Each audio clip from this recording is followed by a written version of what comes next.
आप किसी बच्चे पे आरोप लगा के उसको जेल नहीं भेज सकते तो नहीं भेज सकते। और तनाव में आके, क्रोध में आके एक जो है जिले का डीएम बच्चों को थप्पड़ मारता है, उसको आप क्षमा कर देते हैं। दोषी कौन होगा ये कोर्ट डिसाइड करेगी, ये कोई अधिकारी डिसाइड नहीं करेगा। आप उनके सीसीटीवी कैमरे को देखिए। बहुत सारे बच्चों ने आरोप लगाया कि सर जैमर हमारे यहाँ काम नहीं कर रहा है। बहुत सारे बच्चों ने आरोप लगाया कि सर हमारे यहाँ बायोमेट्रिक चेक नहीं किया। बहुत सारे बच्चों ने आरोप लगाया कि सर वहाँ कमरे में बैठ के जो है चोरी की जा रही थी। नमस्कार, फर्स्ट ईयर झारखंड देख रहे हैं आप। मैं हूं आपके साथ सदन सिंह। 17वें बीपीएससी को लेकर आज 13 दिसंबर को जो एग्जाम हुई बापू परीक्षा परिसर में, उसको लेकर एक बड़ी लेवल की मीटिंग बुलाई गई है आयोग में। हमारे साथ बातचीत करने के लिए रेमांशु सर है, जो कि बीपीएससी की तैयारी भी करवाते हैं। हम बातचीत करेंगे सर। आज बड़ी बैठक बुलाई गई है, महत्वपूर्ण बैठक बताई जा रही है, आयोग में बैठक है। जी बिल्कुल, हमें भी सूचना मिली है और साथ ही साथ न्यूज़पेपर में मैंने बहुत सारी चीज़ों को पढ़ के बहुत दुख हुआ कि कुछ बच्चों पे दोषारोपण थोपा जा रहा है, थोपने की कोशिश की जा रही है। तो खैर कोई बात नहीं, बीपीएससी है, दोषारोपण कर सकती है, लेकिन इस पूरी की पूरी प्रक्रिया में कौन कौन लोग दोषी हैं? क्या सिर्फ छात्र ही दोषी हैं? क्या वो बच्चे दोषी हैं जो कई किलोमीटर की, सैकड़ों किलोमीटर की यात्रा करके जो है अपने अपने सेंटर पे पहुंचे और उनको ये खबर मिलती है? वो दोषी हैं। वो दोषी हैं जो रात भर जो है अपने सड़कों पे, रात भर जो है रेलवे स्टेशन में बिताया, बस स्टैंड में बिताया, और उनको सूचना मिलती है कि कुछ लोगों को जो है सर्किट हाउस में जो है रोक के उनके साथ सुबह से लेकर शाम तक जो है अगवानी की गई, उनको भरपेट खाना खिलाया गया, सारी व्यवस्था की गई। वो दोषी हैं।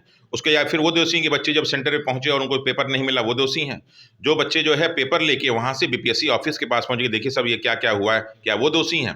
दोषी कौन होगा ये कोर्ट डिसाइड करेगी, ये कोई अधिकारी डिसाइड नहीं करेगा। आज बड़ी बैठक बुलाई गई है, बापू परीक्षा परिसर को लेकर बैठक की जा रही है, एक महत्वपूर्ण बैठक। देखिए, एक तो पहला प्रश्न यही गलत है कि बापू परिसर को लेके, बापू परिसर क्यों? पूरी परीक्षा की जितनी कार्यप्रणाली उस पर होना चाहिए, क्योंकि खबर एक नहीं आई है। बहुत सारे समाचार पत्रों में, बहुत सारे टीवी चैनलों में, बहुत सारे मीडिया वालों ने अपने अपने जिले से खबर दी है और बच्चों से मांगा जा रहा है कि आप जो है प्रमाण लाइए। अरे जिन जिन समाचार पत्रों में जो सारी चीज़ें छपी हैं, आप उनके सीसीटीवी कैमरे को देखिए। बहुत सारे बच्चों ने आरोप लगाया कि सर जैमर हमारे यहाँ काम नहीं कर रहा है। बहुत सारे बच्चों ने आरोप लगाया कि सर हमारे यहाँ बायोमेट्रिक चेक नहीं किया। बहुत सारे बच्चों ने आरोप लगाया कि सर वहाँ कमरे में बैठ के जो है चोरी की जा रही थी। तो ये बच्चों के आरोप हैं। जब आरोप हैं तो आप उसका प्रमाण दीजिए कि नहीं ऐसा कुछ नहीं हुआ। जिन जिन जगहों पे आरोप, सारे के सारे समाचार पत्रों में है, सारे के सारे मीडिया कर्मी बता रहे हैं, जितने भी ईमानदार मीडिया कर्मी उन्होंने सब कुछ दिखाया हुआ है। तो उस पर पूरी कार्रवाई। ये क्यों सिर्फ बापू परीक्षा परिसर को ही आप क्यों ले रहे हैं भाई? जब भी कोई घटना घटती है तो घटना सिर्फ एक छोटा सा कारण नहीं होता, उसके पीछे बहुत सारे कारण होते हैं। 1857 की क्रांति हुई तो सिर्फ इसलिए नहीं हुई कि जो है क्या नाम है, बंदूक की गोली में जो है गाय और सुअर की चरी मिली थी। बहुत सारे कारण थे। तो उन सारे कारणों पर प्रकाश आना चाहिए, सिर्फ एक कारण से नहीं होगा। सीसीटीवी फुटेज भी दिखाए गए हैं कल, जिस तरीके से उसमें बंडल कई अभ्यर्थियों के पास है और मार सीट उनके पास है, फाड़ के फेंका गया या फिर हुड़दंग करते नहीं जा रहा है उस सीसीटीवी कुछ देर का। इसको आप हुड़दंग कैसे कह सकते हैं? जब हम लोग पेपर देते थे, हम लोग को याद है, कुछ भी ऐसा सूचना मिलता था तो हम लोग का खून खोल जाता था। ये युवा हैं, छोटे, मेच्योर तो है नहीं। आप ये बताइए कि इस युवा को आप हुड़दंग ही कह दिए और तनाव में आके, क्रोध में आके एक जो है जिले का डीएम बच्चों को थप्पड़ मारता है, उसको आप क्षमा कर देते हैं? इतना बड़ा प्रशासनिक अधिकारी जब क्रोध में आके किसी को थप्पड़ मार सकता है, जबकि देख रहे हैं कि सारे के सारे मीडिया कर्मी हैं और सबके हाथ में मोबाइल है, तो आप बच्चों को फाड़ने पे इतना आप दोषी कैसे ठहरा सकते हैं? और इसके लिए दोषी कौन है?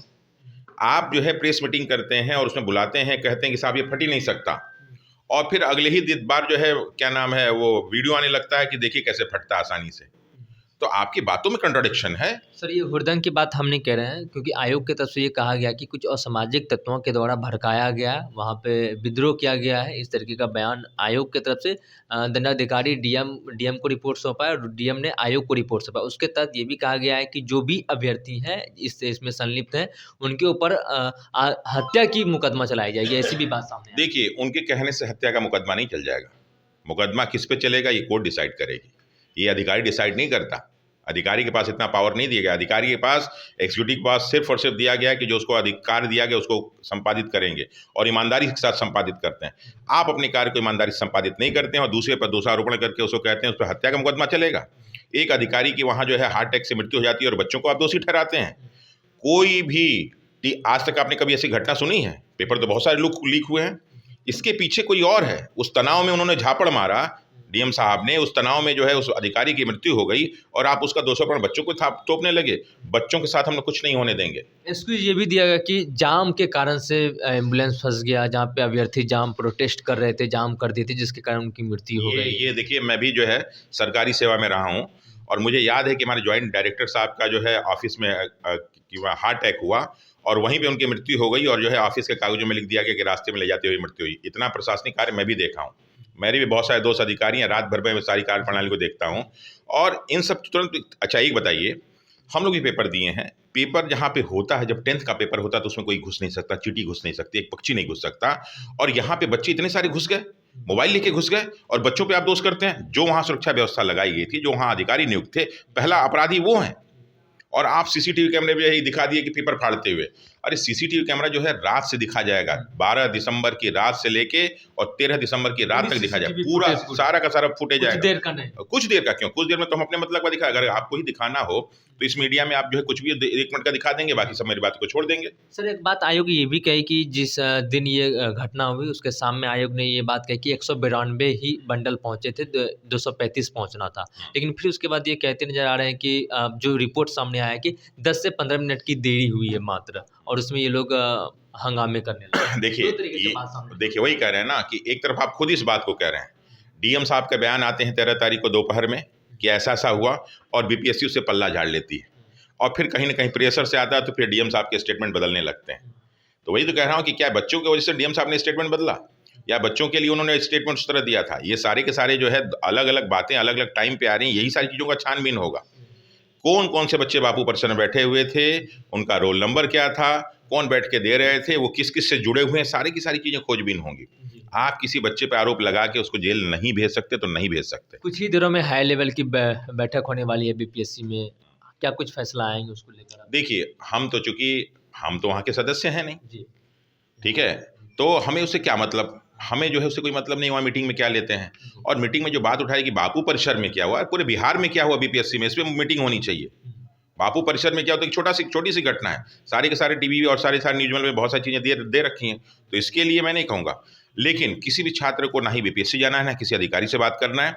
हमें जब भी बात करनी होगी तो हम अपने प्रतिनिधियों से बात करेंगे, जनप्रतिनिधियों से। हमें जब भी बात करनी होगी तो हम न्यायपालिका में जाएंगे, किसी भी कोर्ट का ही दरवाजा खटखटाएंगे। हमें बेली रोड की तरफ देखना भी नहीं है, हमें जो है नेहरू मार्ग की तरफ देखना भी नहीं है, हमें बीपीएससी की तरफ देखना भी नहीं है, बिल्कुल वहाँ जाना ही नहीं, उससे कोई मतलब नहीं। क्यों नहीं मतलब है? जब बच्चे जाएंगे तो उन पर आरोप लगेगा कि हमारे सरकारी कार्य में बाधा किए, और बाधा करने के बाद उनको जेल में भेज दिया जाएगा, तो हम वहाँ जाएंगे नहीं, हम कोर्ट में जाएंगे। सर लगातार अभ्यर्थी भी रद्द करने की बात कह रहे हैं एग्जाम। अभी भी कई अभ्यर्थी, हमने कई वीडियो हमने किया तो उसमें कमेंट सेक्शन में अगर हम लोग जाते हैं तो देखते तो अधिकतर अभ्यर्थी ये भी कहते हैं कि पूरा एग्जाम ही कैंसिल होना चाहिए। देखिए अगर गलती हुई है तो कहाँ कहाँ तक इसके तार पहुँचेंगे हम तो नहीं जानते जी। तो अगर आप ये कह दें कि सिर्फ एक सेंटर में हुआ, अगर सेंटर में बात की न्यूज़ आती तो बात अलग है, लेकिन जिस प्रकार की वहाँ घटनाएं घट रही उससे बिल्कुल इस पर जो है संदेह, प्रश्न चिन्ह उठता है कि क्या ये पूरे बिहार भर में हुआ। और ऐसा नहीं, बहुत सारी जगह से बहुत सारी न्यूज़ आई हैं, बहुत जगह जैमर नहीं काम कर रहे थे, बहुत जगह लोग मोबाइल लेके गए हुए थे, बहुत सारे क्लास बच्चे डर के मारे नहीं बोल पा रहे थे। तो इस देखिए बीपीएससी क्या करता है, बीपीएससी हमारा कोई विरोध नहीं है, किसी अधिकारी से हमारा कोई विरोध नहीं है, हम जब भी जाएंगे तो न्यायपालिका और विधायिका के पास जाएंगे। देखिए सीधे तौर पर आप हिमांशु सर को सुन रहे थे, बीपीएससी का तैयारी करवाते हैं, इन्होंने साफ तौर पर कहा कि आगे हम लोग न्यायपालिका का दरवाजा खटखटाएंगे, ये कहते नजर आ रहे हैं, और अभ्यर्थियों से ये रिक्वेस्ट भी करते नजर आ रहे हैं कि सड़क पे ना उतरे, ना बीपीएससी आयोग जाने की भी बात करें। और सबसे बड़ी बात यह कि महत्वपूर्ण बैठक है, इस बैठक के बाद क्या फैसला बीपीएससी का आता है उस पर भी हमारी नजर रहेगी। बने रहिए फर्स्ट झारखंड के साथ, मैं सचिन पटना। जहां 27 वर्षों के सफर में 17,000 से भी अधिक छात्रों ने डॉक्टर एवं इंजीनियर बनकर भरे सफलता की ऊंची उड़ान, जहां साधारण छात्र भी झारखंड टॉपर्स बनकर बना रहे इतिहास। दूरदर्शी शिक्षाविद श्री विपिन सिंह के मार्गदर्शन में मेडिकल एवं इंजीनियरिंग के लाखों छात्रों के लिए आशा की किरण के रूप में गोल नेशंस लीडिंग इंस्टीट्यूट